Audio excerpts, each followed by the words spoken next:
Então, constituição sociológica. Vamos começar fixando a palavra sociológica. Sociológica dá sentido ao que temos dentro de uma sociedade. O que temos dentro de uma sociedade são fatores reais de poder. Então, para que essa Constituição tenha de fato efetividade, ela deve estar em conformidade com esses fatores que regem a sociedade, como a ordem econômica, a ordem política, a ordem social, sem as quais ela será considerada apenas uma folha de papel, sem efetividade alguma. O autor dessa Constituição Sociológica é Ferdinand Lassalle, e foi no ano de 1862. Então, para a gente fixar Constituição Sociológica, autor Ferdinando Lassalle. Então, Sociológica Lassalle, Ferdinando Lassalle, ok? E a Constituição Política? Vamos lá, política, porque a ideia central dela é a estrutura do Estado, a estrutura dos poderes. Ela vem antes mesmo da concretização, da materialização, da formação da Constituição. Então, tudo que divergir dessa formação do Estado não vai refletir uma decisão política fundamental, mas uma mera lei constitucional que não vai refletir a estrutura do Estado e a estrutura dos poderes. Então, o autor é Carl Schmitt, ano de 1928, para a gente fixar, né? Constituição política, Carl Schmitt, com T, né, no caso. Política, Schmitt. Então, a Constituição material, ela vai tratar das matérias que devem existir, que vão consolidar, vão substancializar este documento constitucional. Quais são essas matérias? Essas matérias vão tratar da organização dos poderes, por exemplo, divisão tripartida de poderes, a forma de governo, que no caso no Brasil é a republicana, a divisão de competências, né? Temos competências exclusivas, privativas, concorrentes, comuns, a supletiva também, né? Então, além disso, vai tratar dos direitos fundamentais, dos direitos da pessoa humana, da ordem política, ou seja, tudo que tem a ver com matéria constitucional, a Constituição vai trazer. Ela tem relação umbilical com a Constituição que foi explanada, explicada pelo Carl Schmitt. A ideia central é tratar da composição e funcionamento da ordem política. Vamos lá. E a Constituição Jurídica? A Constituição Jurídica, ela é explicada pelo Hans Kelsen. Hans Kelsen ele caracteriza a Constituição Jurídica não como um fruto de um fator real de poder, como faz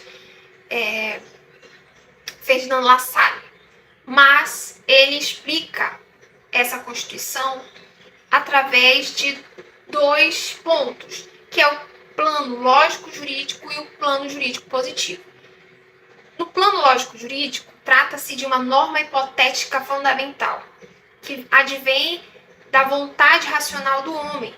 E todo homem tem dentro de si valores morais, éticos, sociológicos, políticos, ideológicos. Nesse sentido, então, como fruto da vontade do homem, ela é transcendental, ela é formada.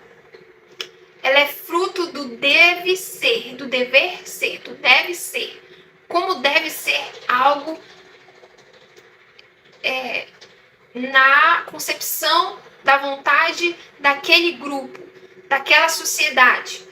E com isso, portanto, será construída uma norma. Essa norma, quando é formalizada, no caso aqui no Brasil, promulgada, materializada, ela vai fechar o sistema.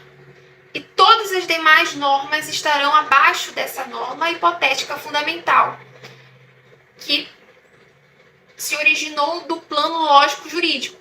É bem teórica essa explicação. Quando ela se transforma, quando ela é formalizada, ela se torna, de fato, uma Constituição que vai ter valor. Nesse caso, vai incidir o plano jurídico positivo, porque a norma foi positivada. Então, no caso aqui no Brasil, a Constituição de 1988 é uma Constituição formalizada no plano jurídico positivo, e todas as demais normas devem estar abaixo dela ou atreladas em conformidade com a Constituição, certo? É basicamente isso. O ano foi 1934. Eu entendo essa Constituição como Constituição jurídica é sinônimo de valor, uma Constituição valorativa, no campo do deve ser e não do ser, de um fator de poder que vai constituir, que vai determinar aquela Constituição, vai ditar as normas dessa Constituição. Não é um fator de poder, mas é uma vontade racional do homem. E a Constituição culturalista, ela vai representar a cultura daquela sociedade. E a cultura é nada mais, nada menos do que a forma de agir, a forma de perceber o mundo que uma sociedade tem. Os autores são Michele Aines e Meireles Teixeira, ano de 1986. A ideia central é representar o fato cultural. Então, a Constituição vai representar a cultura, em relação aos aspectos educacionais, desporto, né, atividade esportiva, econômicos, aspectos econômicos, sociais. Então, vai representar a cultura dessa sociedade. Os direitos fundamentais vão, então, representar esse fato cultural dessa sociedade. Já a Constituição aberta, como o próprio nome já diz, ela não está cerceada apenas aos juristas, apenas para os juristas interpretarem, mas ela vai se estender, vai abarcar a sociedade por inteiro. Portanto, a sociedade vai ter esta possibilidade de interpretar, de fazer juízos valorativos a respeito daquela Constituição.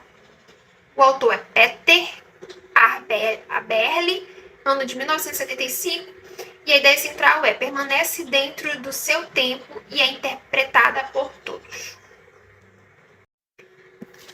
A Constituição pluralista, cujo autor é Gustavo Zagrebelsky, diz que essa Constituição ela é dotada por princípios universais. Portanto, ela vai oferecer respostas adequadas ao tempo em que estiver vigente. Ao meu ver, essa Constituição ela é perene, que independentemente do tempo em que ela estiver vigente, ela vai ter efetividade, que ela tem essa maleabilidade em relação à sua forma de interpretação. A Constituição simbólica, ela é uma Constituição falha. Por quê?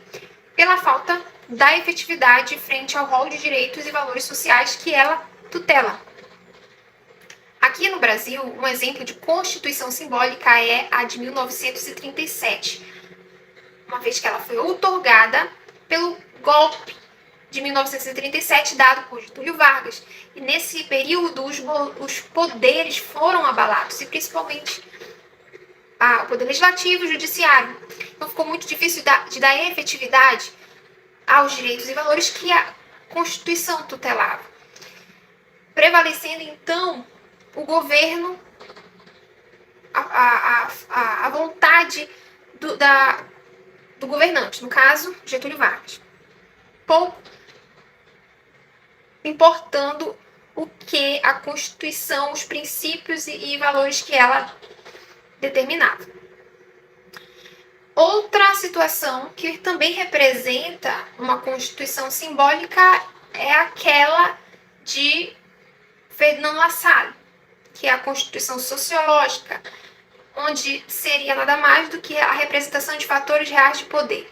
E caso contrário, caso não representasse esses fatores reais de poder, ela apenas seria uma folha de papel sem força alguma, ou seja, uma constituição simbólica.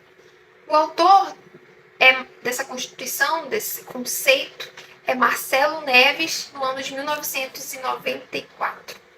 A ideia de constituição transversal está no fato de que ela pode ultrapassar fronteiras, não se limitando apenas ao documento, a uma constituição que rege um Estado, um país, mas havendo problemas envolvendo diferentes povos e culturas, há essa cogitação de criar uma Constituição Europeia para resolver justamente tais problemas, a ideia de transconstitucionalismo, uma Constituição Suprema que está acima das demais.